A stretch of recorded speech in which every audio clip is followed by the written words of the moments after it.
I can't die! Everybody does. Welcome to the club.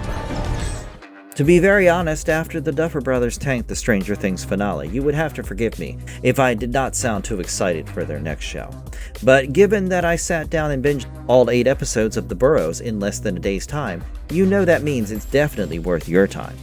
Initially, it truly seemed like an A-rated Scooby-Doo episode with retired oldies going on a quest down the rabbit hole. But as the storyline progressed and the mysteries unraveled, the Burrows only got better. What do you think happens when people just a few years away from their death find a modern monster who not only has the elixir of life, but can also make them immortal? Is that a curse or a blessing? Without wasting another moment, let's discuss how the debut season of the Burrows really went down.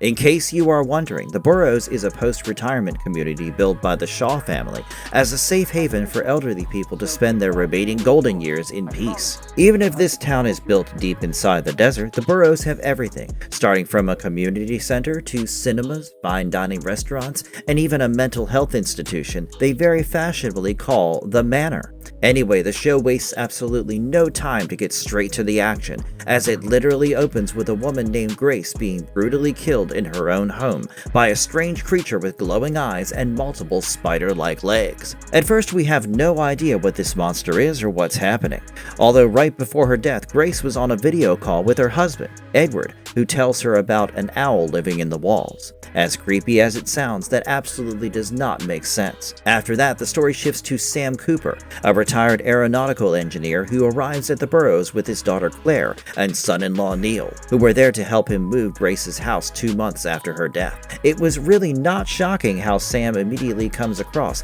as a grumpy and bitter old man who is uninterested in making connections with anyone around him. Things get awkward fast when a cheerful woman named Kaylee introduces herself as his transition manager and claims to be there to help him settle in. Of course, Sam wants nothing to do with her and is equally unimpressed by the community's built-in Alexa-style assistant called Seraphim. When Kaylee starts to talk his ear off, Sam ends up unplugging the Seraphim so aggressively that he entirely breaks the module and then throws her out. On the same night, after Claire and Neil leave with the kids, Jack visits Sam to introduce himself as the neighbor and introduce him to the community. But Sam denies Jack's offer and chooses to stay isolated. The only time we see him make any voluntary conversation is when the noise of Renee's car wakes him up, leading Sam to help her fix it. We then get a glimpse of Sam's life before coming to the Burrows, as it turns out his wife, Lily, passed away 5 months ago, and ever since then he's felt completely unrooted from reality. Sam had started seeing flashes of his wife around him, almost like he was experiencing hallucinations, so he decided to seek an appointment with the owner so he could cancel his contract and leave the Burrows. But that is interrupted when Sam sees a lifelike vision of Lily that leads to a panic attack. He then decides to go home and finally accepts the offer to Jack's barbecue party. Now in this party, we meet the rest of Sam's neighbors. While Jack is considered to be the local stud, Renee taught at the local rec center, and Wally was a retired doctor with stage 4 prostate cancer. We also have Art and Judy, who were married for 44 years. Judy is the noisy neighbor who used to be an investigative journalist before retirement, and Art, well, he lives to get high.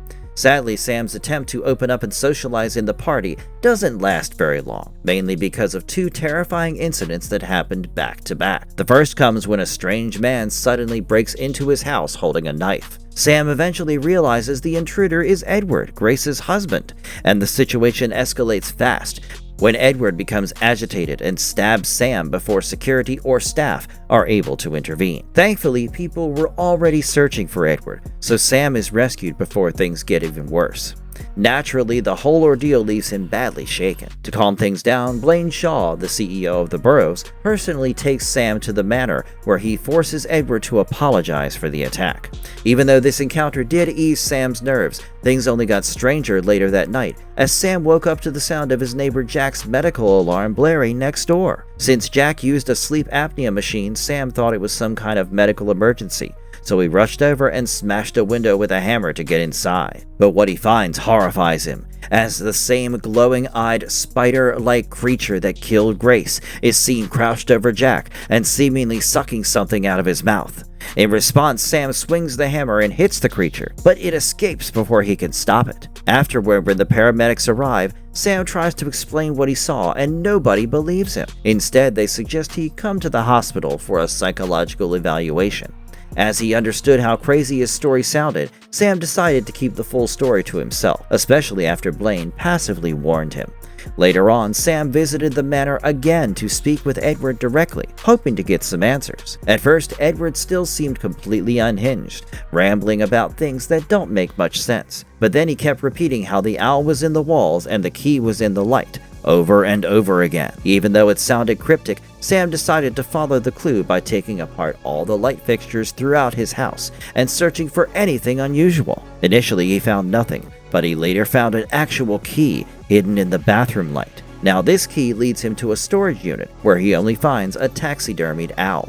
But when Sam shines his flashlight on it, the owl's glowing eyes look almost identical to the monster's unsettling eyes. That is when Sam figures out that Edward probably saw the same creature Sam encountered, but because of its glowing eyes and distorted appearance, he may have believed it was some kind of owl hiding in the walls. It also suggests that this misunderstanding and his obsession with it might be exactly why everyone thought he had lost his mind, leading to his incarceration at the manor. Soon after Jack's death, Sam, Wally, Judy, Art, Renee, and her new young boyfriend Paz discover how Blaine and Annalise have been using the Burrows as a front for something completely otherworldly. So the roots of everything happening in the Burrows go all the way back to the late 1800s. Apparently, in 1868, the land where the township now stands was home to a coal mine. A few decades later, in 1910, some miners discovered copper underground, which transformed the area into a booming mining town. But by 1945, the copper supply had dried up, and the town's future looked bleak. Then, somewhere around 1949, the mining company decided to sell the entire township, and that's when Blaine and Annalise entered the picture. The contract for the sale was apparently signed in pencil, which allowed the couple to manipulate the agreement and essentially cheat the original owners out of the property, making themselves the new rulers of the town. The reason they were so desperate to own the place becomes clear later. Around that same time, Blaine apparently discovered a mysterious egg buried deep beneath the mine. The creature that hatched from it would later be known as Mother. Unlike the terrifying spider-like monsters roaming around the Burrows, Mother may not have originally been hostile. In fact, it is implied that she actually helped Blaine and Annalise at first, possibly even curing Annalise's polio and healing their other physical ailments. But instead of treating this as a miracle or respecting the creature, the couple began exploiting it. Over time, Blaine and Annalise built an entire system around Mother's abilities. They and their loyal employees consumed Mother's blood to unnaturally extend their lifespans, allowing them to live far longer than normal humans. In exchange, Mother's offspring, the glowing-eyed creatures, would feed on the residents of the Burrows in order to extract their cerebral spinal fluid from them and bring it back to her. Once Sam, Renee, Claire, Judy, Wally, Art, and Paz uncovered the truth, they realized just how horrifying the entire operation really was. The Burrows wasn't just a retirement community, but basically a human farm designed to keep Blaine and Annalise alive forever. That discovery pushed the group to finally fight back as they banded together to put an end to Blaine and Annalise's twisted immortality scheme once and for all, while also trying to free Mother and her children from the cycle of exploitation they have been trapped in for decades. Now, given Blaine had eyes everywhere, he had to put an end to the group's effort to escape the town, and chose to let everyone continue with their lives only if Wally came to work for him. But that deal was not good enough, as Sam wanted to leave. He reached out to Claire and told her about the monsters, which is what led her to turn him in at the manor. Luckily, she soon realized the error of her ways and joined Renee, Judy, Art, and Paz to get Sam out of the manor. On the other hand, Wally broke Mother out of the lab in order to prevent Blaine and Annalise from torturing her. He then met the rest of his friends at the community center who were pretty confused about what they wanted to do with Mother. Wally wanted to study Mother, and she could be the solution to every disease that humanity suffered from. But deep down, his friends knew that he wanted to save himself from succumbing to cancer. As opposed to that, Mother surprisingly insisted that she wanted to die. Over the years, Mother had been transformed by the constant feeding.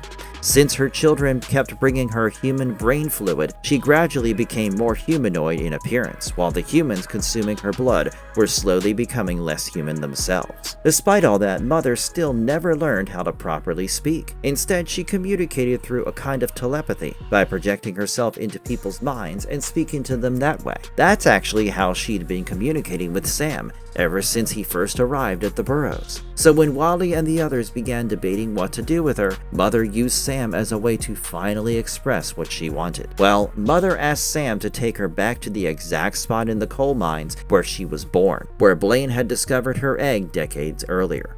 It also happened to be where the strange glowing tree was located, and while the show never fully explains the tree, there are enough clues to piece together a theory. When Art first found it, the tree was alive and carried a single peach that had the same healing and regenerative properties as Mother's blood, since eating it temporarily restored Art's youth. But the moment Art picked the peach, the tree immediately withered and died. That seemed to suggest the tree was connected directly to Mother and the egg somehow. My guess is that the alien egg altered or contaminated the soil deep in the mine, and over the course of 70 years that strange energy eventually gave birth to the tree. The peach may have been the culmination of all that time and growth, essentially a natural version of the immortality Mother's blood provided. Now, the seed that Art saved from that peach could be used to plant another tree, creating an endless supply of peaches with regenerative powers. But instead of replanting it, Annalise gobbled it up, causing her to puke blood. She wanted to stop her polio from returning at any cost, and that is why we see her and Blaine soaking themselves in a bathtub full of Mother's blood. By the time Wally started working for the Shaws, Mother was already dying, so they needed him to perform a transfusion on Mother with her children's blood, even though it could kill her.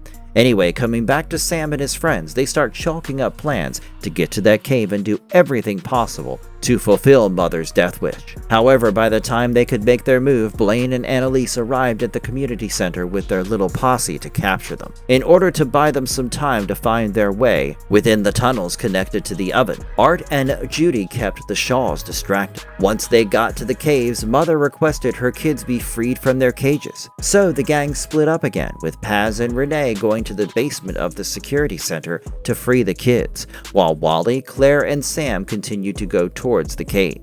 Luckily, Paz and Renee had some last-minute help from Hank in order to free Mother's kids. While they headed back to the cave, Annalise stabbed Judy to get Art to reveal where Sam and the rest were going with Mother, and then held the couple hostage so that they could be used as a bargaining chip.